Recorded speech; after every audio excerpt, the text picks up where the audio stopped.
മുകേഷ് അംബാനിയുടെ സാമ്രാജ്യം തകരുകയാണോ? ഒരൊറ്റ ആഴ്ച കൊണ്ട് വലിയ രീതിയിലുള്ള ഷെയർ മാർക്കറ്റിൽ ഇടിവാണ് കമ്പനിക്ക് സംഭവിച്ചിരിക്കുന്നത് എന്ന വാർത്തകൾ വലിയ രീതിയിൽ ഇപ്പം ബിസിനസ് ലോകത്തും അല്ലാതെയും ഒക്കെ പ്രചരിക്കുകയാണ്. ഓയിൽ ടു കെമിക്കൽ ബിസിനസ് പ്രധാന വരുമാനമായിട്ട് കണക്കാക്കുന്ന കമ്പനിക്ക് ട്രംപിൻ്റെ ടാരിഫാണോ തിരിച്ചടി ഉണ്ടാക്കുന്നത്?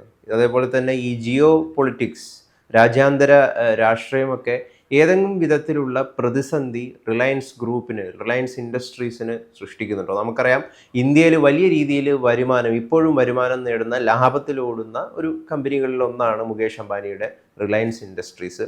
എന്ത് പ്രതിസന്ധിയാണ്, വെല്ലുവിളികളാണ് ഇപ്പം അവർ നേരിടുന്നത്? ഒന്ന് വ്യക്തമാക്കാമോ? ഇന്ത്യയിലെ ഏറ്റവും വലിയ സ്വകാര്യ കമ്പനിയാണ് റിലയൻസ് ഇൻഡസ്ട്രീസ്. റിലയൻസിനേക്കാളും വലിയ ഗ്രൂപ്പാണ് ടാറ്റ. പക്ഷെ ഒരു സിംഗിൾ കമ്പനി എന്നുള്ള നിലയിൽ RIL ആണ് ഏറ്റവും വലിയ കമ്പനി എന്ന് എനിക്ക് തോന്നുന്നു. അതായത് ഈ കഴിഞ്ഞ സാമ്പത്തിക വർഷം ഏതാണ്ട് 11 ലക്ഷം കോടി, 10.7 ലക്ഷം കോടി രൂപയുടെ വരുമാനവും 80,000 കോടിയോടടുത്ത് രൂപയുടെ ലാഭവും ഉണ്ടാക്കിയ കമ്പനിയാണ് റിലയൻസ്. പക്ഷേ പെട്ടെന്ന് റിലയൻസിന്റെ ഭാവിയെക്കുറിച്ചുള്ള ആശങ്കകൾ ബിസിനസ് ലോകത്ത് പല ഭാഗത്തു നിന്നുമായി ഉയർന്നു വന്നിരിക്കുന്നു. ഇത് വെറും ഒരു അടിസ്ഥാനമില്ലാത്ത ഗൂഢാലോചന സിദ്ധാന്തമാണോ, അതോ ഇതിന് പിന്നിൽ വ്യക്തമായിട്ടുള്ള എന്തെങ്കിലും സൂചനകളുണ്ടോ എന്ന് ചോദിക്കുമ്പോൾ, ഈ കഴിഞ്ഞ 2 ആഴ്ചയ്ക്ക് മുമ്പ് റിലയൻസ് ഇൻഡസ്ട്രീസ് ചരിത്രത്തിൽ ഏറ്റവും വലിയ ലാഭം ഉണ്ടാക്കിയെങ്കിലും അവരുടെ ഷെയർ മൂല്യം മാർക്കറ്റിൽ ഇടിഞ്ഞു വീണു. അപ്പോൾ ആ എന്തുകൊണ്ട് ഷെയർ മൂല്യം പോയി എന്ന് ചോദിച്ചു കഴിഞ്ഞാൽ, നമ്മളിപ്പോൾ ഒറ്റയടിക്ക് ഒരു കമ്പനിയുടെ ലാഭം കാണുമ്പോൾ നമ്മൾ വിചാരിക്കും ആ കമ്പനി വളരെ ആരോഗ്യകരമായ രീതിയിൽ നടക്കുകയാണെന്നാണ്.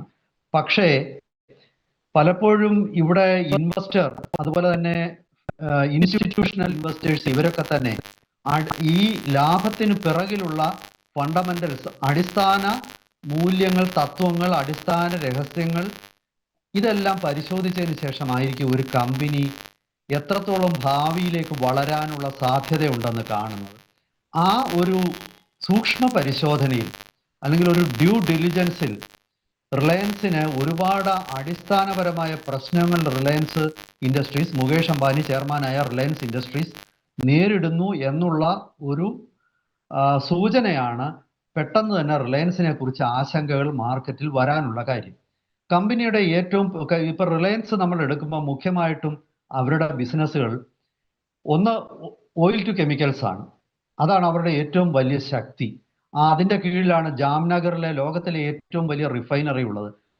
ആ റിഫൈനറി തകർക്കുമെന്ന ഭീഷണിയാണ് പാകിസ്ഥാൻ ഈ കഴിഞ്ഞ ദിവസം മുഴക്കിയത്. അതിനു പിന്നിൽ ചില ഗൂഢലക്ഷ്യങ്ങളുമുണ്ട്.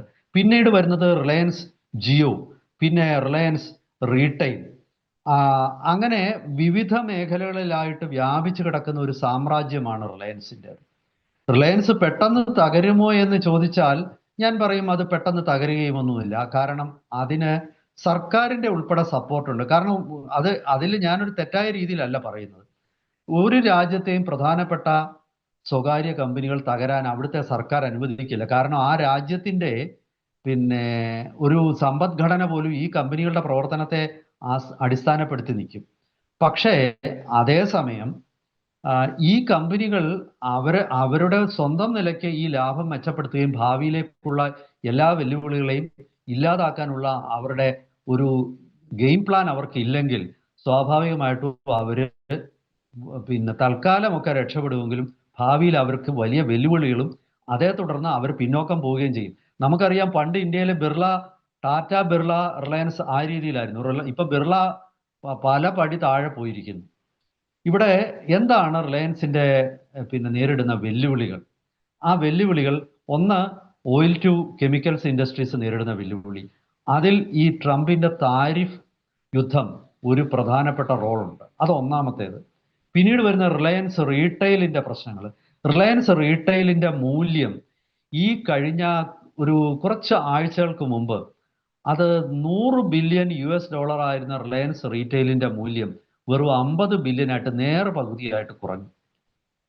റിലയൻസ് റീറ്റെയിലില് വലിയ വെല്ലുവിളികളെ റീറ്റെയിൽ വ്യവസായം നേരിടുന്നുണ്ട്. പിന്നീട് ജിയോയുടെ കാര്യം എടുത്താൽ, ജിയോ ഇപ്പോൾ ഈ ഇന്ത്യയിൽ ഇതുവരെ നടത്തിയിട്ടുള്ളതിൽ വെച്ച് ഏറ്റവും വലിയ ഇനീഷ്യൽ പബ്ലിക് ഓഫറിംഗ് IPO നടക്കാൻ പോവുകയാണ് റിലയൻസ് ജിയോയുടെ. പക്ഷെ ജിയോയെ സംബന്ധിച്ച് ജിയോയും ഒരുപാട് വെല്ലുവിളികളെ നേരിടുകയാണ്. റിലയൻസ് ജിയോയ്ക്ക് കസ്റ്റമേഴ്സ് 1 കോടിയിലധികം കസ്റ്റമേഴ്സ് ഈ അടുത്ത കാലത്ത് നഷ്ടപ്പെട്ടു. അവരുടെ ചാർജുകൾ വർദ്ധിപ്പിച്ചതിന് ശേഷം നഷ്ടപ്പെട്ടു എന്നുള്ള വാർത്തകൾ ഈ അടുത്ത കാലത്ത് പുറത്തു വന്നിരുന്നു. അപ്പം ഇത് ഓരോന്നിലേക്ക് നമുക്ക് പരിശോധിക്കാം. എന്താണ് റിലയൻസ് നേരിടുന്ന വെല്ലുവിളി? ഇതിനൊക്കെ പുറമെ മറ്റൊരു കാര്യം കൂടി ഞാൻ പറയാം. നമ്മൾ ഇന്നലെ Gautam Adani ports and special economic സോണിന്റെ എക്സിക്യൂട്ടീവ് ചെയർമാൻ സ്ഥാനം രാജിവെച്ചെന്നുള്ള കാര്യവും, അതുപോലെ തന്നെ അദാനി ഗ്രൂപ്പിനെ വിദേശത്തു നിന്നും പ്രത്യേകിച്ച് അമേരിക്ക ടാർഗറ്റ് ചെയ്യുന്നതായിട്ടുള്ള കാര്യവും നമ്മൾ പറഞ്ഞു.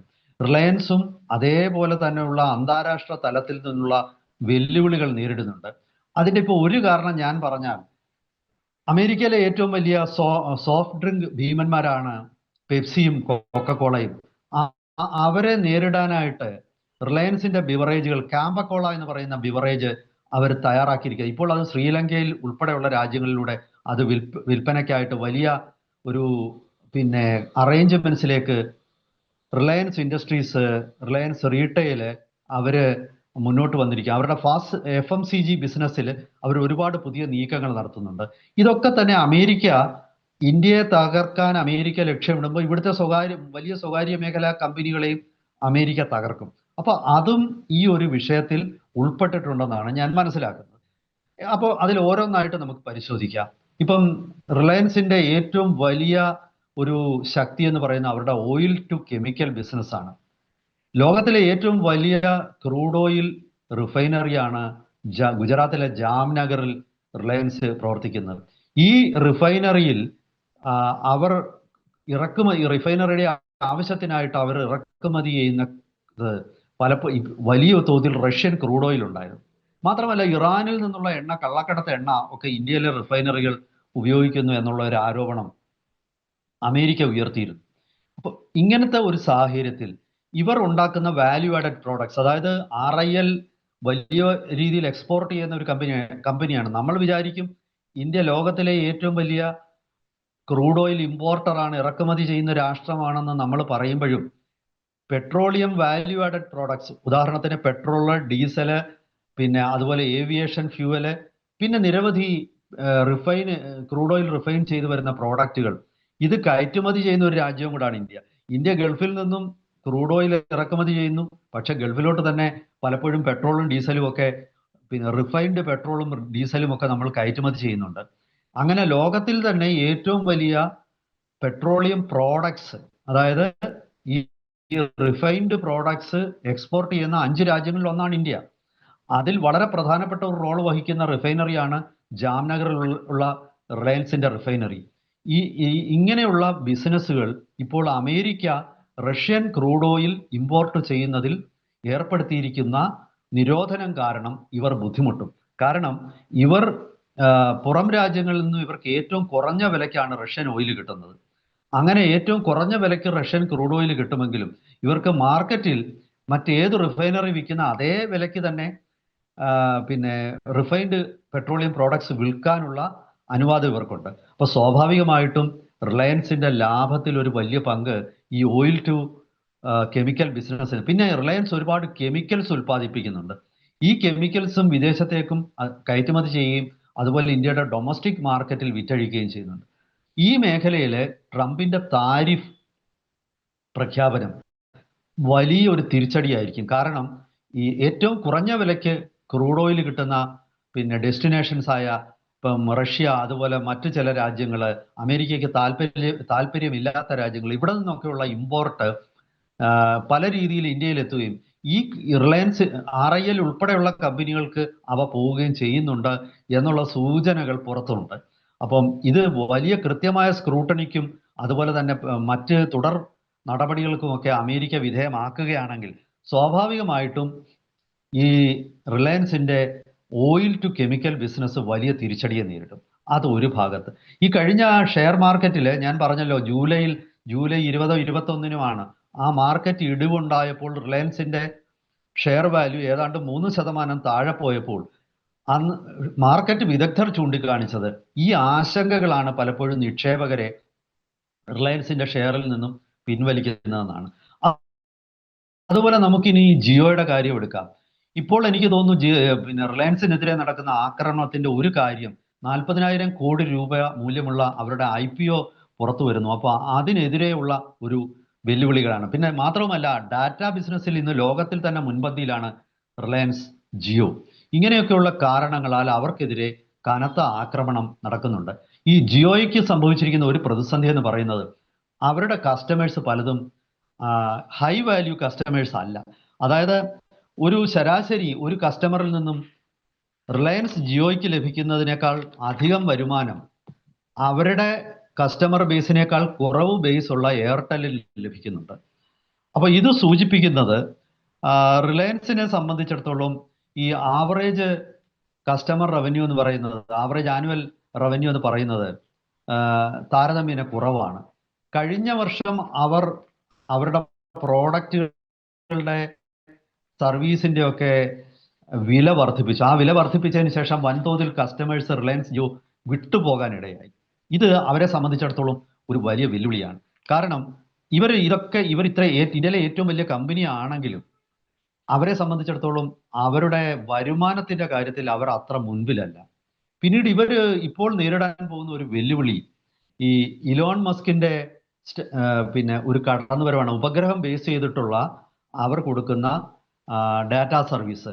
റിലയൻസും ജിയോയും അതുപോലെ തന്നെ എയർടെല്ലും ഇലോൺ മസ്കിന്റെ കമ്പനിയുമായിട്ട് കരാറിൽ ഏർപ്പെട്ടിട്ടുണ്ടെങ്കിലും സ്വാഭാവികമായിട്ടും വരും ദിവസങ്ങളിൽ ഈ കരാർ എങ്ങനെ വർക്കൗട്ട് ചെയ്യുമെന്നും നേരിട്ട് അവർ എങ്ങനെ പിന്നെ ഇന്ത്യൻ മാർക്കറ്റിൽ അവർക്ക് ഒരു ലോക്കൽ പാർട്ട്ണർ ഇല്ലാതെ തന്നെ അവർ കസ്റ്റമേഴ്സിനെ കണ്ടെത്താനുള്ള സാധ്യത വരുമോ, നിയമങ്ങളിൽ മാറ്റം വരുമോ, ഇതൊക്കെ തന്നെ റിലയൻസ് ജിയോയ്ക്ക് നേരിടാനുള്ള